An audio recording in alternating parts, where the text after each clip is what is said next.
Music is something that grabs you and you feel it.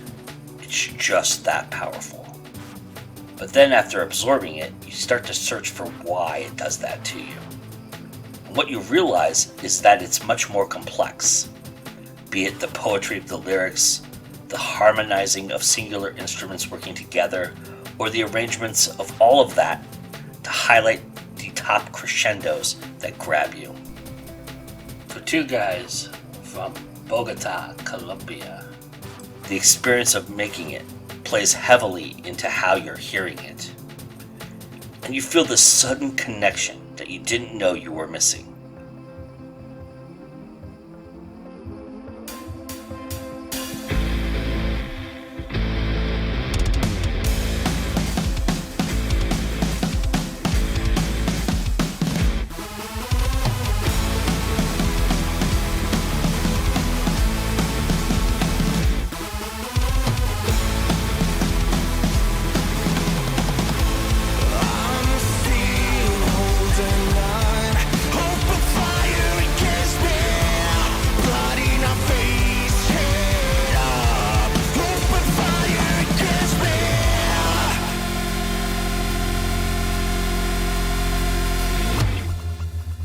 We were first introduced to Fatima Push by JD Estrada during one of his indie music reviews on our Time to Go Indie Now show.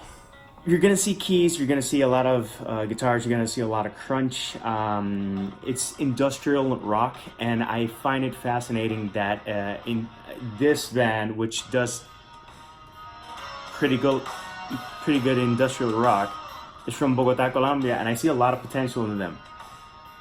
Then I know one of their most recent band members is besides the point. The thing is that they are evolving their sound, and the thing is, if you listen to what they have already out, the idea that they're gonna add someone else on keys and on saxophones and doing other textures, I think it's a very exciting combination of stuff that's gonna be coming out.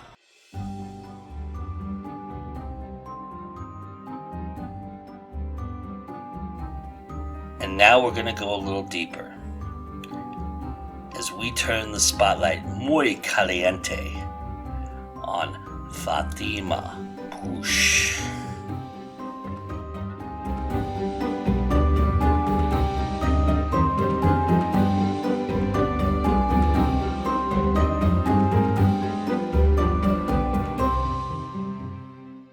Perfect. Yeah. So my name is Joshua, or well, here in Colombia, Josue, and I'm the singer. I play the synths, and that's basically my what I'm doing in the band at the moment.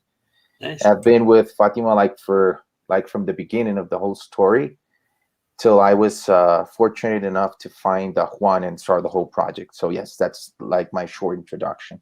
Yeah, Joshua does everything. I mean, he plays synthesizers, he plays electronic drums, he sings very good. He does everything. I just play the bass, boom, boom, boom.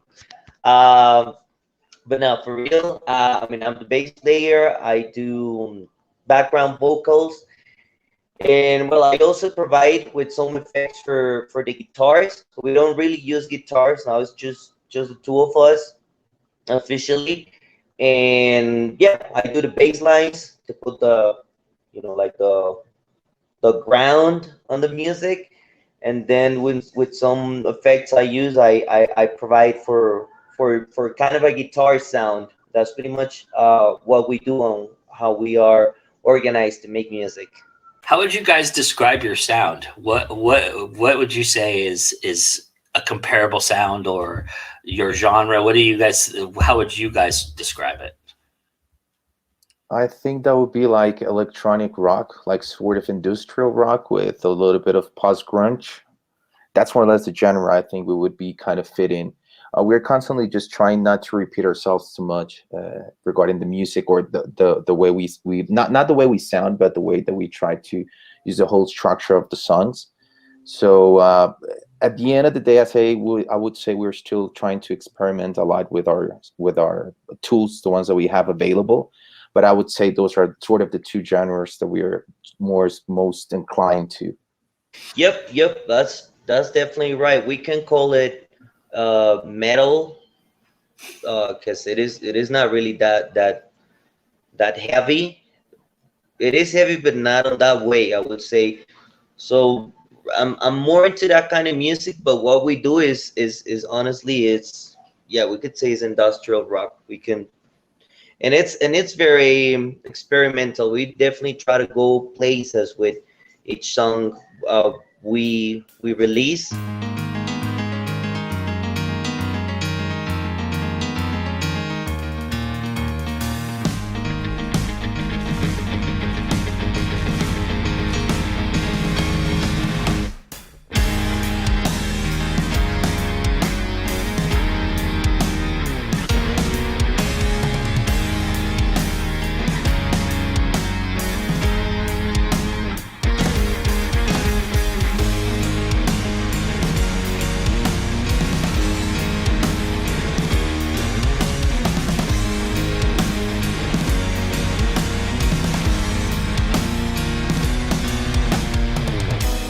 Bend to the ground, I call her name. It's on a force upon that grave. Weak of my condition, the creep of fever came to feast in our souls. If discarding falls, for eyes I turn, I'll turn out a sky gray. So, because I mean, I think finally we found the way we are, or we want to sound, but we want to take that different places. So, soft songs, or very heavy songs like Open Fire, the one we just released, which is available in all digital platforms. So go check it out right now. Fatima Push, Open Fire. We'll get to Open Fire in a moment. Definitely. I'm curious from you guys, how long has it been since you guys actually put something together, been together and played music? How's COVID kind of affected what you do?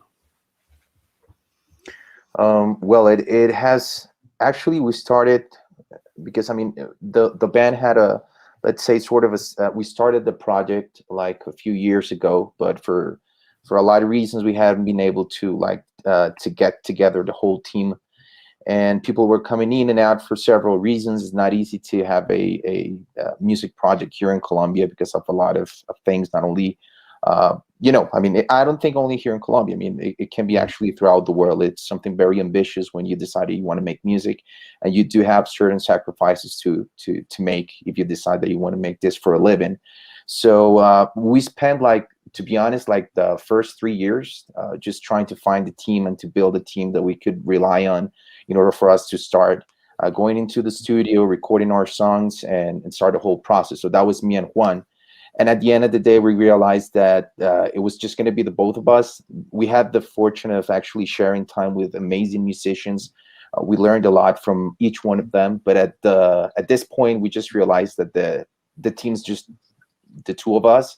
We do have somebody that is helping us with the drums, but we're trying just to keep it as simple as possible. So when we started releasing the whole music that we had just created with Juan, that we had entered into a studio and that we had recorded, basically, we got this COVID situation. So we had to take to restructure the whole process of promotion, the whole process of actually going out there, playing live, making shows, trying to see if we could play not only inside Colombia, but also outside, and trying to generate all this and to fulfill all this expectations. So we just realized we had to take a step back.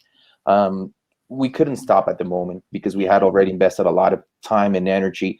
So we just, with the COVID, we decided that we're just going to continue to release music, trying to make the best digital promotion possible that was within our capabilities financially, and within the time that we need to divide between our jobs and our passion, which is music.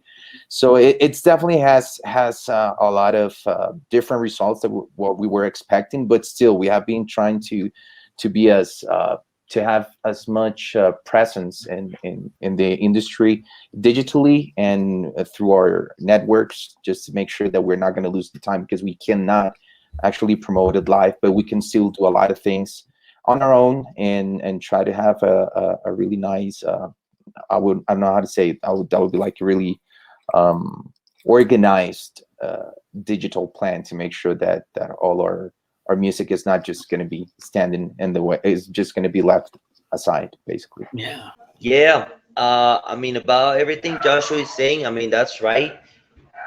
But I mean, it has been a strange but cool situation for us, because I mean, we've been able to manage, and we've been able to focus on social media presence.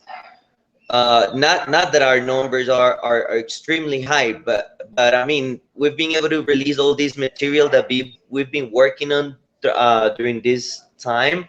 So we had the songs, we have the live session, we had a lot of stuff. So we've been able to put it through all this time. It's been a year already. I can't believe it. It's been a year. It's been crazy year.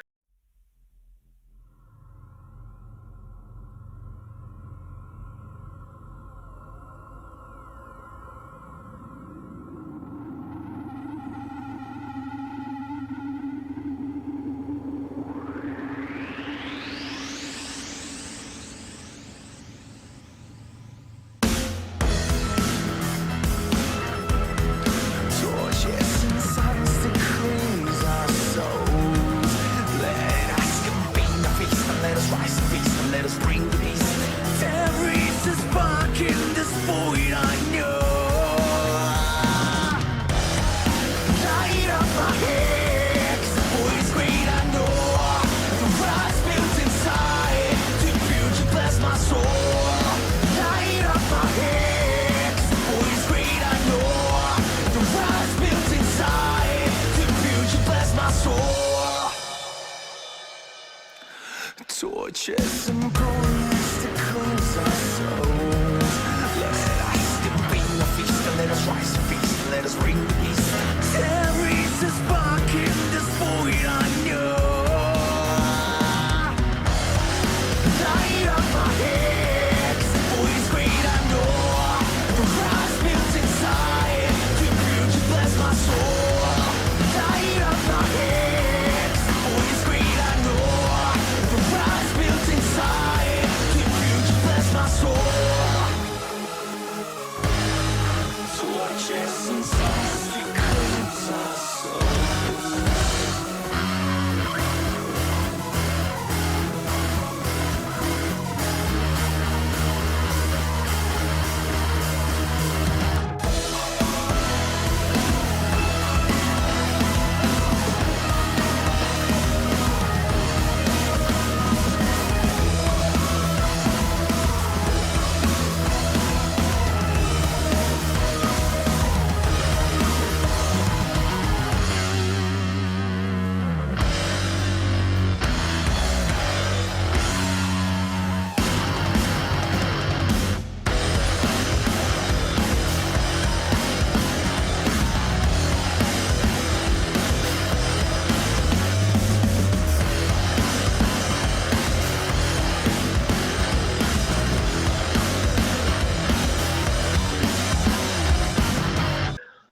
And we still have a couple more songs to release. And sort of being able to being creating an audience is not an easy task. And well, besides that, nothing compares to being able to play live, like couple of shows that we did before all this crazy stuff started. That was amazing for us. I mean, we ended up very satisfied with couple of shows we did, and very happy about it. Hopefully, we'll be able to go back to the stage quite soon. So let's talk about this incredible song you guys put out, Open Fire. It's amazing. And I'm curious, what is interesting about it for you that you hadn't experienced before? I would say yes. It does have a unique proposition, because it was something that we hadn't tried before, regarding like the whole structure of the music. Like we were trying to include something a little bit more electronical, but at the same time, we also wanted to have something kind of heavy at the same time, like mixing all the stuff that we like from commercial electronic music with one song. I really thought the song didn't need to have all this burst chorus structure. So we just try to have just one single basic, very straightforward chorus that it could actually like summarize the whole idea of the song itself. And we tried to have as many intentions within the song, like a heavy intention, and we also wanted to have this sort of really smooth, chill, relaxing electronic sounds to like share the whole idea of what we conceive while we're actually making the composition. That is kind of a movie for us. In a lot of times, it does have a beginning, so it does. We really need sometimes to try to be as creative as possible to make sure that people are actually receiving and perceiving the same structure of the movie that we try to compose, basically. So that's how I would say it worked, more or less. It was not made during the COVID, to be honest. It was actually previously. It was one of the first songs that we actually did with both of us. So it does have a lot of history, but we were able to actually finish the whole production process while the COVID was just finishing, like mixing and little details here and there that really make a difference. Honestly, the composition time for that song was, I believe, one night, if anything. But I mean, putting it up in the studio, making sure the details were accurate, the drums were hell to record. The way I see it, honestly, is people love electronic music. I mean, going to rave, yeah, when they go to parties like that, and they dance, and they just put it out there. They don't really put so many lyrics on it, and they just enjoy the music. That's what we're trying to do, right? Put sort of put sort of that kind of experience for who's listening, but with some rock and roll. Not so many lyrics. Just let yourself being driven by music, and that's pretty much what it, for me, it's about. Open fire. You guys also did a live session with this song a while back. Did it change from what you released back in March a little bit from that? It did change a lot because we incorporated a couple of new ideas that we had, including an intro. It's kind of long, but it's extremely cool. We love it. And there is also we have a saxophone that it's included within the chorus and some parts. And the whole experience of actually having it played in the live studio it did change actually the sound a little bit. Not the structure, but the sound, it changed a little bit. So definitely, I would say it's a plus. I mean, it's something nice that we like to, and it's something that is going to happen a lot when we're playing live, like little details and surprises that we like to include just to make things a little bit different, but still keep the same ideas and the same structure. We try to put this sessions out there because we're not able to play live right now, or we haven't been able to do it. So I think it's a good way to give the people a little bit of the real experience of what we do live, since we cannot do it right now. Reaching a global audience, because you guys are global in respects. The challenge that is there for indies just to reach an audience, period. But then you're in Colombia, and this is English is you guys speak very, very well. I would imagine you want to put some of your cultural background into what you're doing, and the music is very important. Do you find though that music is very universal, like the language of music itself, there's one language for it and that's how you reach the audience? Or is it more of you feel like there's a little bit of cultural difference and you want to incorporate all of that together and bring it out for everybody? Yeah, I would say in my case, I definitely think that there must be something, the history of each, let's say, band and individuals that compose the band, it definitely has a lot to play on the final composition. So we always try to be as honest as possible, and we believe being honest with the people that are trying to, or that are actually listening to our music, is something that you cannot fake. So at the end of the day, definitely, as you were saying, it is something universal. So that's what you basically have, and as long as it's something honest, I think that people rely, and people actually get to notice that within seconds, and that's how you actually get to reach a global audience, not only here in Colombia, but little individuals outside the country make a difference for us. And that's how we actually get the feedback, and we try to always increase and to better ourselves as musicians and overall as creative individuals. So, and one thing that you were saying that definitely it is going to start playing a big role within our music from now on. It's taking some of the cultural background that we have from our country, actually, that has taken us a lot, because it's more difficult than you can think at first hand, because you need to take into place a lot of little details. It is different music, and we always want to make sure that when we're putting everything together, it's sounding well. It's not just because we want to mix it, but it needs to have something. It needs to have a decent production work behind it, and it can take us a couple of months, or who knows, maybe a couple of years. But we're always trying to be 100% satisfied with the starting process till we finish the whole production, the whole visual process, from the composition till the end of the whole, let's say, music video, or the whole visual process. I mean, I think people can perceive that when they hear our music. When we go to the studio, there's not really that much of production hand, because I mean, we go with the ideas we've got, but they don't really change that much. They change, I mean, sound wise, because we try to make it as good quality as possible, as Joshua was mentioning. But well, we definitely want it to be global, and we have a lot of we like a lot of different music, starting with I mean, rock and roll wise, we like industrial rock, grunge. On my side, I like more of heavy metal and prog metal as well. But we definitely have our Latin side.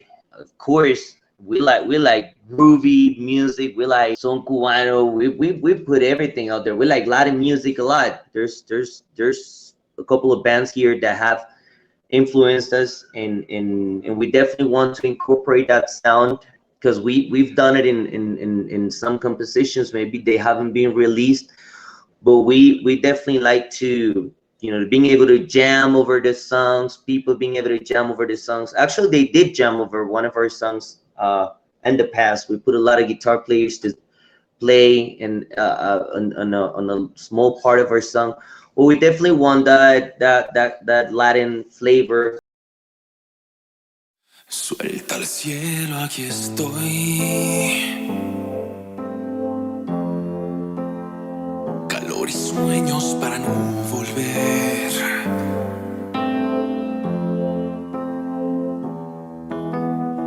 Corre, corre mi sol. No alcanza el tiempo para olvidar.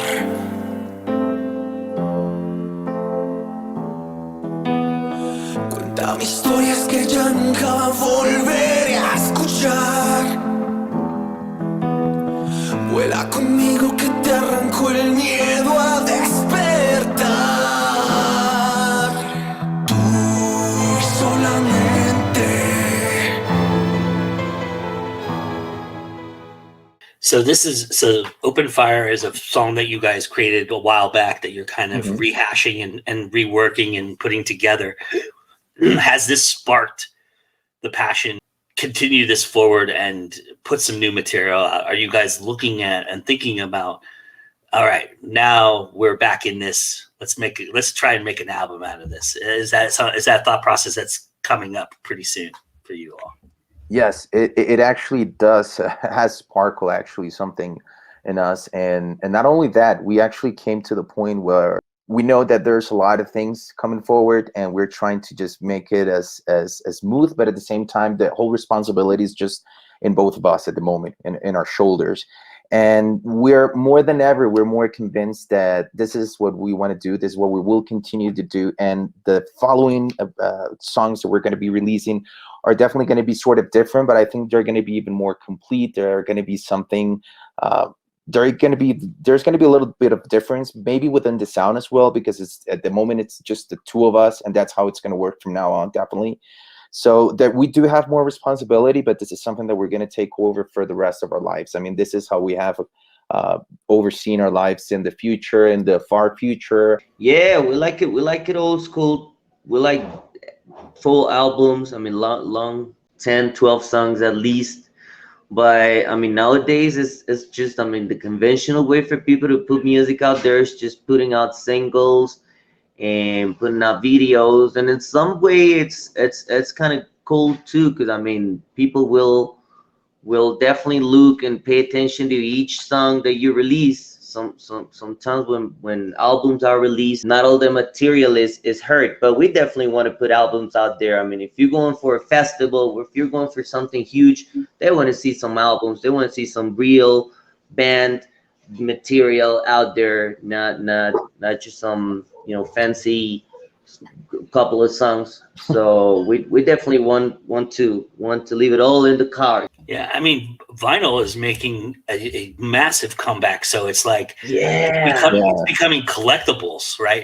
It's not so much that you're transferring your music into being playable through an album format, but it's more like it's a trophy. It's more like it's a collectible item now.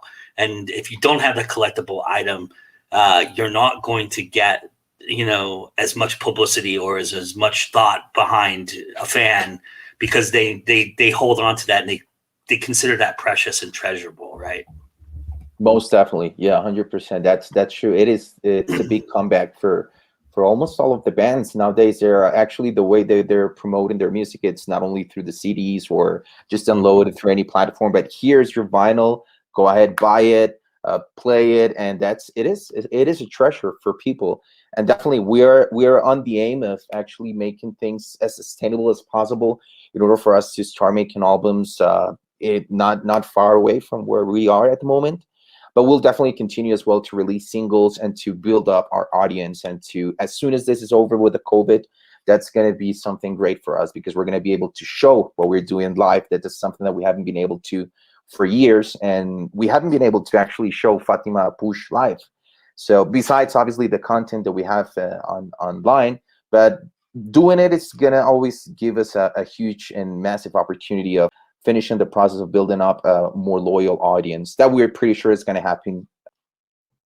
Hey, but you're right. I mean, every house now has a vinyl player, but artists are nowadays putting this kind of records right now. Some other art, I don't remember who it was. They released an album in a cassette. I mean, if you don't have a device to play this on, you won't be able to hear my album. If I'm not mistaken, it was Eminem or someone like that. But it's quite interesting. As artists, we have the responsibility of making our music, or giving our music the value it has. There's something, it's not people's faults, but I mean, people just take it for granted because there's so much material out there. Spotify's got tons and tons of songs of different genres and moods, because now it's all about the mood that you are to listen to a song. But it's not like in the old days that you were like, oh my god, I just have this record, I can't believe it, I have this song, I downloaded on Ares, and now I have 20 different viruses on my computer, and I don't give a damn because I want to listen to that song. That's not that magic no more, and that's just not the way we used to conceive music. We used to love music. So yeah, there are different strategies that right now or in the near future they're going to be implemented for us to be able to definitely get the music the value it deserves, and not only that, but being able to be heard by as many people as possible, being able to share the word. Till the day we die, we'll continue to be with Fatima Push and releasing songs and trying to make things better each day, creatively and musically, basically.